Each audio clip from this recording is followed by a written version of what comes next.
রিজিক ৩ অক্ষরের একটি শব্দ। পবিত্র কোরআনে রিজিক শব্দটি ১২৩ বার এসেছে। প্রায় প্রতিবারে উল্লেখ আছে রিজিক একমাত্র আল্লাহর পক্ষ থেকে আসে।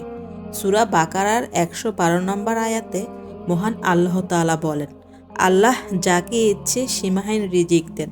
সমস্যা হলো আমরা রিজিকের আসল অর্থটাই বুঝতে পারি না। রিজিক মানেটা কিন্তু অনেক গভীর।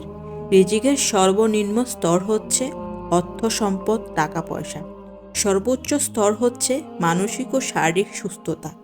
সর্বোত্তম স্তর হচ্ছে পুণ্যবান স্ত্রী, নেক সন্তান। এবং রিজিকের পরিপূর্ণ স্তর হচ্ছে মহান আল্লাহ তাআলার সন্তুষ্টি। তাই রিজিক কখনো এক পক্ষের লাভ তো অন্য পক্ষের ক্ষতি, এমনটি নয়।